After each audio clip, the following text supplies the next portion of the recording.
Hi everyone, it's Karen.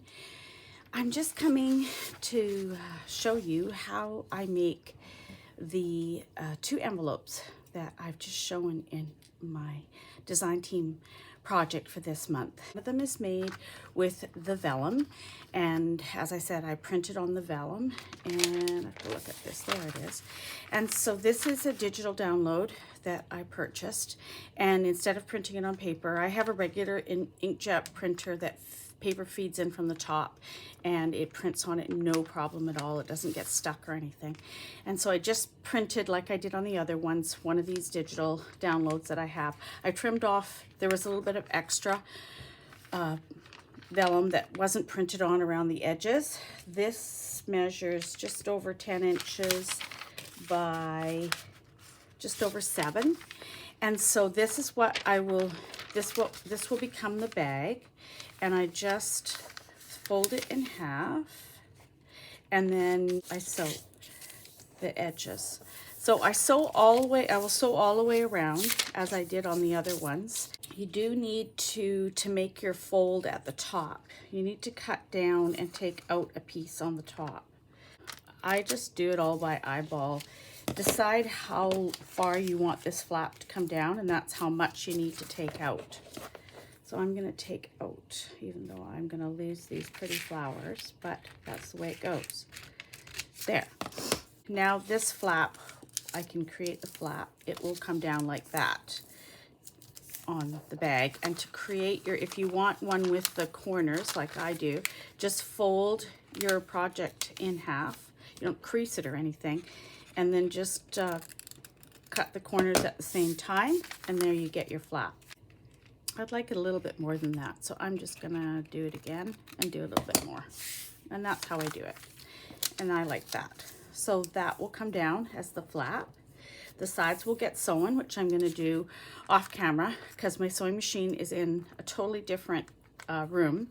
I have a tiny, tiny craft space. Crafting space is pretty much this mat, which is like 2 feet wide, and so I don't have room to have my sewing machine in here, so it's in another room. So I'm gonna sew the edges, and I'll show you how to do the thumb hole. When you're doing thumb holes with either vellum or with the parchment paper, which I'm going to show you, the best thing to do is do it before you sew, because then you've got more room to work with. And I am using a 2-inch, a big old 2-inch punch here.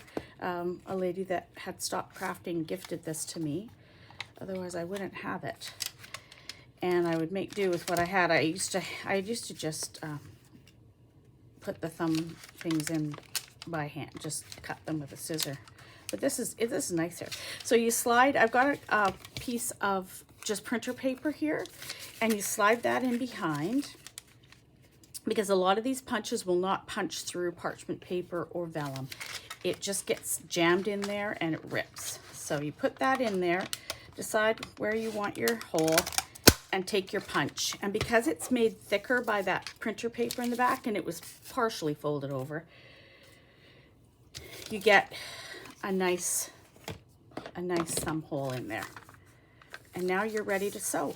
So I'm going to sew that one up on the machine, and that will be ready to decorate. And when I come back, I'll show you how I decorate that one. And then this is the ones I made with parchment. And I buy the parchment paper on Amazon, and it comes in flat sheets in a box. I do like the flat sheets better than on a roll, because the roll keeps on rolling up all the time, because the paper has that memory of that rolling. So the flat sheets are really nice.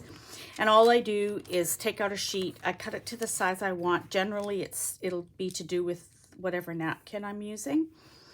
And I just fold it and make it so that there is a seam, place for the seam at the back.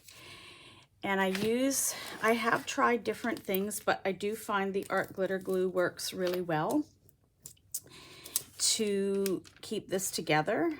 I'll just glue that there and on this side. And it dries clear, so you don't need to worry about how it looks, because it will dry clear. I have my little friend here with me, crafting with me, my little dog, and he's a real little monkey. As soon as I'm, you know, busy doing, especially, I think he just knows because I'm talking that I must be on camera, because otherwise when I'm crafting, I'm not talking, and he goes into all my bags and tries to pull out things. So much fun. So that is glued, and just make sure you don't glue your bag together. So you've got your seam at the back. And the same thing with this one. I will cut a piece off at the top at the front of the bag that needs to come away so that you can make your fold over.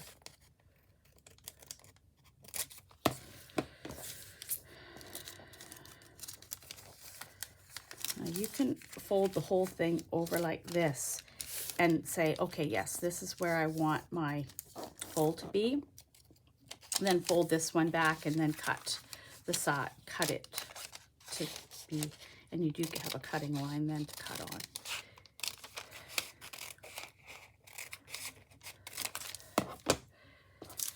So there you go. There will be my fold. And then if I want, again, if you want the little tabs or make it more like a tag on the top, you fold together there, those two, and then just give a cut and you get your sides. And if they're not what you want, you can cut it a little bit more. Better to take less off than to take too much and not be happy with it. So I will apply the napkin to this one. This one already is printed on, so there's nothing more to be applied, and I'll just sew this one. This one, I like to put the napkin on it, let the napkin dry, and then I will sew. So, you know, with napkins, there's usually 3 plies. I have a tiny little bit of glue residue on my finger from gluing the bag, which is perfect, actually. It helps me to pull this away. So there's the first layer, there's the second layer, and now this is the top layer, and that's all you need. And then that's gonna go on the bag. I don't want the hummingbird to get lost underneath the top of the bag, so I'm gonna put it a little bit lower. And I don't like the straight edges, so I have these little, it's a little pen that you put water in, and it's great for doing napkin cutting because you just have to squeeze it a little bit, and then you just pull very gently, and away will come your napkin, and you get the more of a rough edge than that straight edge. I'll do a little bit more here so you can see it a little more. And you don't have to do it in a straight line. You can do it a little bit wiggly, and then that'll give you even more. And it's so easy, and you don't have to have one of these pens. You can just use a paintbrush and dip it in water.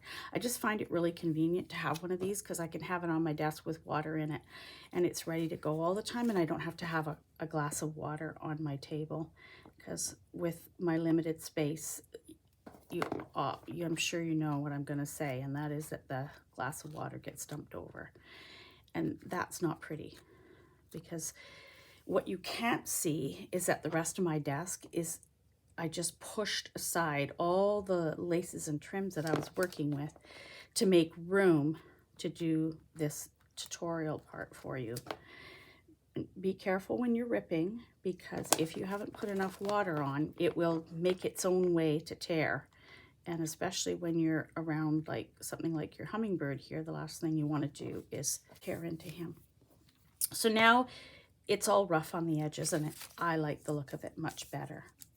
And it's not important to me that this reaches exactly to the edges of the envelope. I think it's actually kind of nice when it doesn't. So again, I'm just going to double check to make sure, and I'm trying to decide whether I want it off to one side, because I can put lace on that side, or would I put the lace on this side? I'm going to make my final decision when I go to stick it down.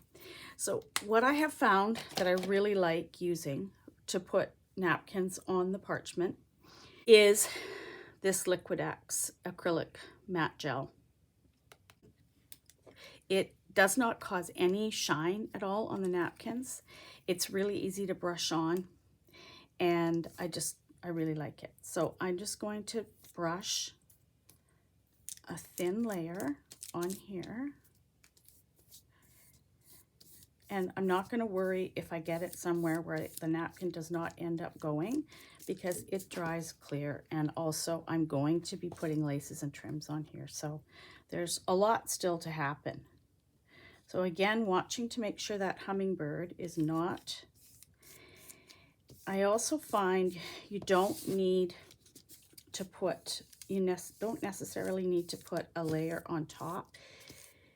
If you have some areas that don't seem to be sticking and then you work from the middle out, you can put a little bit more on the top.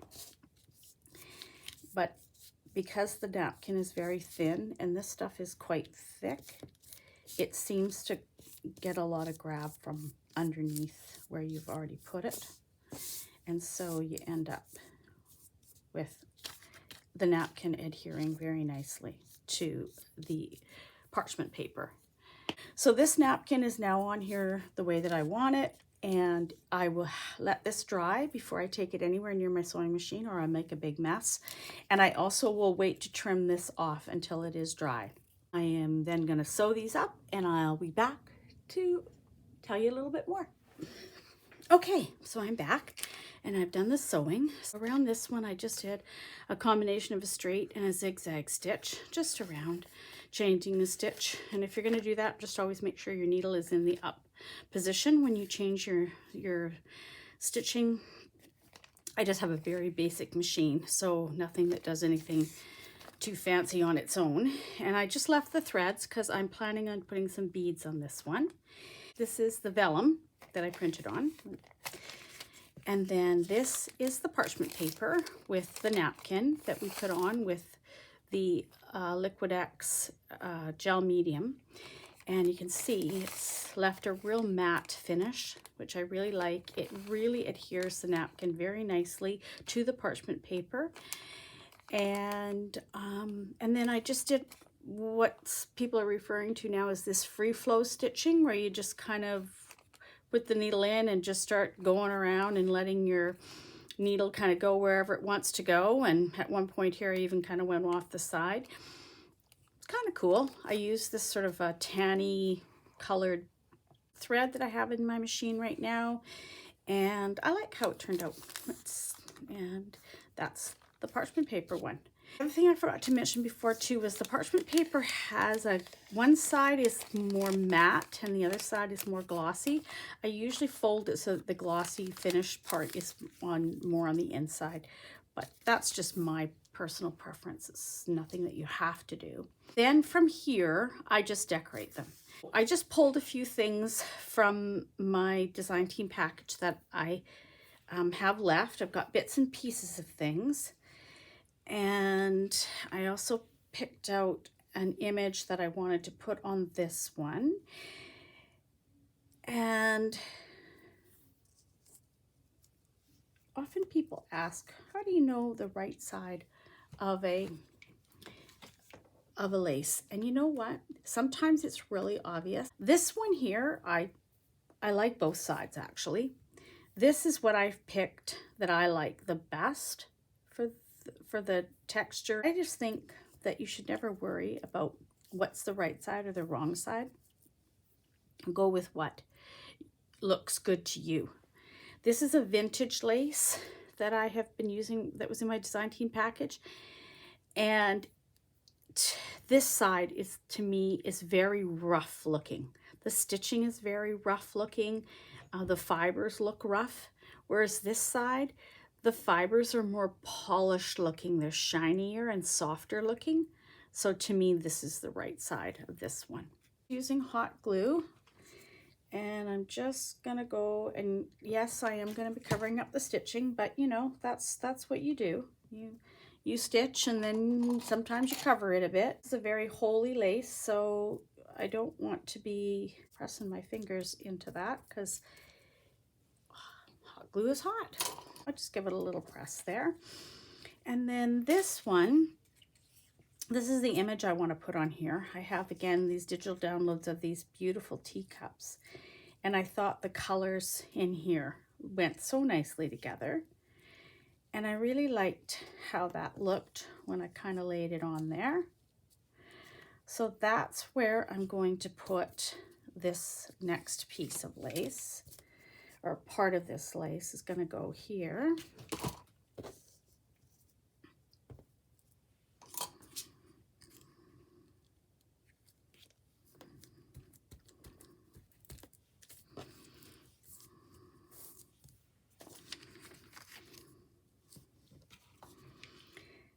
If you use too much glue when you are putting these laces on, you will find that you do see it, especially on the vellum, from the vellum.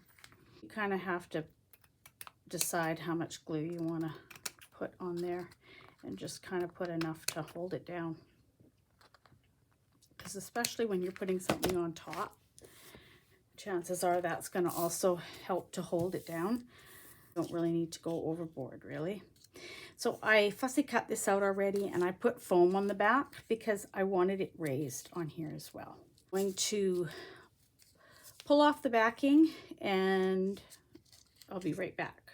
Okay, so to put it on, I am going to put some, I add extra glue on to the foam as well. I buy my foam from the Dollar Tree, and I don't know if it's probably not the best.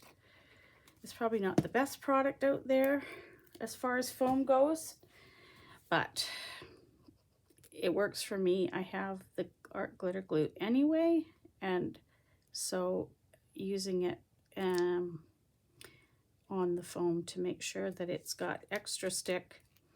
I do also find that the art glitter glue works well on fabrics, so we should be okay. I'll place that there and give it a good press down.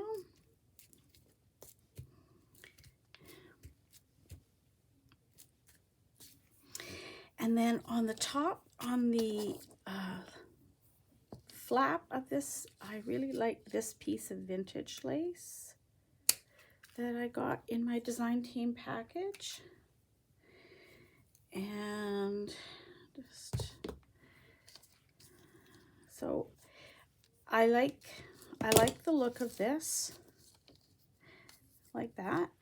I don't like the little bit of netting in there. I just, for my eye, I think that it would look better that these swirls they stood out more, and they will do that if I take that little bit of netting away. And I know I'm off camera, but I'm cutting. It's not a big deal. I gotta hold it up to me so I can see what I'm doing. And there's just a little bit of the netting at the top here as well that I just want to trim. And there. So there's the piece there. And now these two, now that netting is gone from right here and here, and I just like how it looks. And when I glue this down, I want to make sure that these little flowers that run along here are on the actual flap and not hanging below it, because it will make it much more difficult for me to glue it on if they're hanging below, because that is a great spot to put your glue behind, is on a flower like that, because it has some concentration of the threads and it hides the glue. I tatted up some more butterflies, and I really like this little green one that I did, and I think I like it like right in the center there. Let me look. Yes, I do. Let's glue her down. I'm going to glue her on an angle, and I'm going to place out her antennae. Use my art glitter glue again, and I'm just going to go in a pattern of how I want them to lay, and then just lay them down. And the art glitter glue does dry clear. And those antennae are a bit long, so I'm going to pull this one and trim it there, and then I'll trim this one around here. I'm going to call this one done. I think it looks really pretty. It's got really pretty back on it as well because of that pattern that I printed out on the vellum. And you can really see the stitching on the back. So this one, I would put this one as it's quite flat too. So it would be really pretty as an insert in a journal. So that way the person could take it out. They'd be able to see both sides. They could actually take it out and use it somewhere else. Let's finish this one off. So this one, all I did was put a dab of art glitter glue on each of those knots that I made, and feel that I then can cut the threads off nice and short. So this one, I thought this is that nice big wide piece of eyelet that was in my design team package. I think it's like 3 inches wide, and it's gathered, slightly gathered into this top piece. And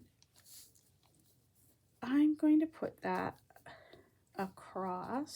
So I'm just going to cut it. And I don't want to cut the fabric because I make flowers with this cotton fabric. I can use it. I'll show you one of the flowers I've made. So I don't like to cut it necessarily. And I can also make a flower out of this piece. So I'm just going to cut that along there. And again, this can be gathered and made into a flower. So I'm going to attach this here, and then I am going to cut it on the corners or on the tab edges of the flap. So it's going to end up looking like that. Let's utilize our concentrated threads to add some hot glue on here. So there's a spot there. It's right close to the edge, so I want to be careful that, again, you're staying on your flap. Sorry if I was out of camera there. I'm just putting little bits of hot glue on the back sides of these flowers at the top, and then pushing them down. And then this, I'm just going to put a little bit of glue there. I don't know why, but as soon as I'm working with the camera on, I always squeeze my glue gun too hard, and I get way more glue than I want. I don't really know why that happens. So now I'm just going to cut these to match the edges on the flap.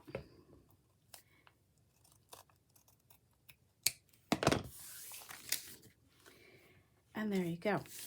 There you've got a nice little, and again on the bottom there's these little flowers, concentrated threads. So let's just put a dot of glue behind each of those, and then press those down. So that gives a really pretty flap on this bag with the eyelet. And I love the stitching around this one, so I don't want to cover it up with loads of stuff, but I really like this one. This was in my design team package. This is still in the shop too, and it's so pretty. And I've used it, I used it on my envelope stack, and I've used it on one of the other bags that I've already made. And I'm going to use it a little bit differently here, so I'm going to cut it there. There's my tiny little bit left of, I believe, the meter or the yard that Kim sent me. And I don't want this heavy piece on the bottom this time. I don't know if I used it. I know I used it on the envelope stack. I'm not sure I used it on any of these projects yet. Once we look at them at the end, you'll be able to see. Well, some of you may have already seen them and not be watching this. You might only be watching this if you were interested in how I put together the bags. So you might have already seen it, but otherwise I will show them again. So now I just have to look at it and decide, do I want it that way? Do I want it like that? I think it looks better with the scalloped edge just on the outside of the bag there. And then again, if you put this in a journal and you put it, so this was the outside, this could hang off the page a bit and it would look really pretty. So again, I'm going to utilize those concentrated areas of threads and put my glue. And I don't glue all the way down when I do it this way because to me, I end up with glue everywhere. So this allows me to place that where I want it. The second one gets placed where I want it. And then I can just lift this up and add some hot glue to that one. And then there's a little point there and a little point there that I can also glue. And then just lay that down. And you can always have time to pull off the glue strings at some point or another in your project. If you're going to use hot glue, you'll get used to them.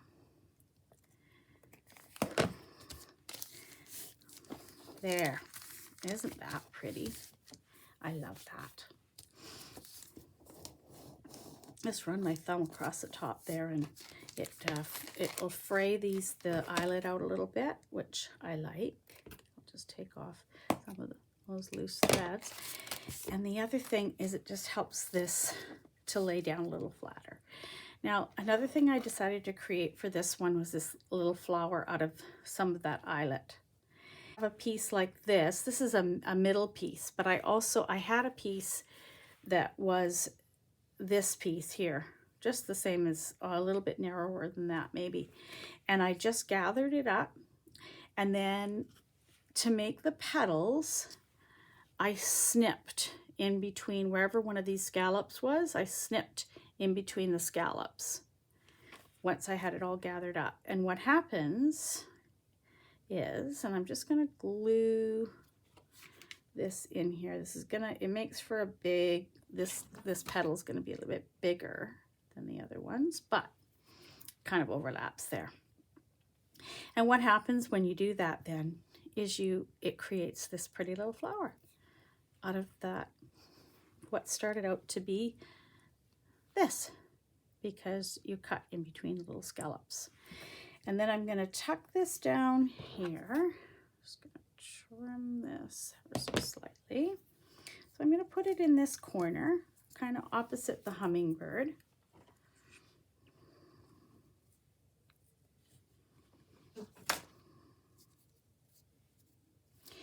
And then I always save my leaves from all the laces and trims I get.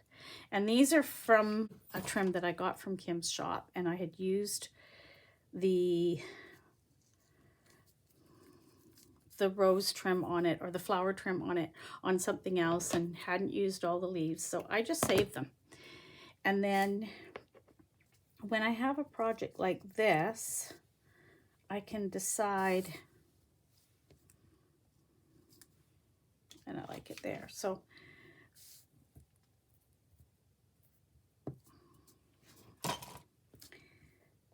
give it a little pull, and there I've got a couple little leaves, and those were just taken from another trim that I had tucked to the side. And then of course I got these beautiful blings in my design team package, and I've been using them, and they're so pretty, and she still has them in the shop. You definitely want to go and get yourself some of these because they are beautiful. And if you want your petals to pop up a little bit, just push really, really hard when you are putting your center in, and you can kind of pull up on them as you're doing that. And so it makes everything kind of lift.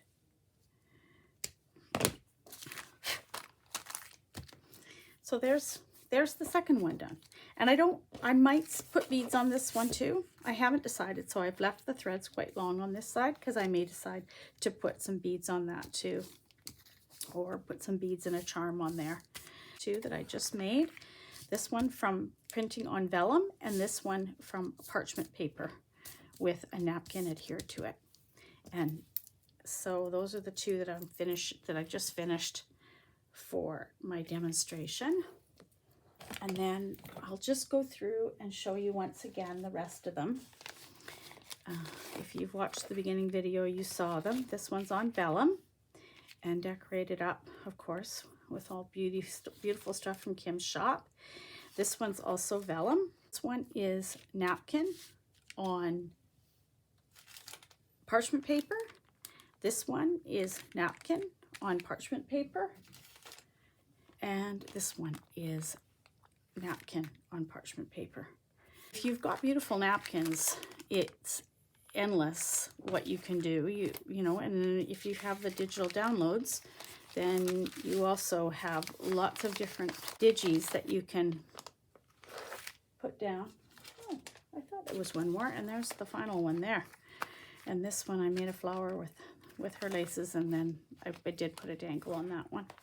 We'll go through in detail with you with all of those, of course, at the when I share with the video and tell you all about it. This was mainly to show you how to put together an envelope if you're interested in my process. You guys found some value in that, and I will be back with more projects soon.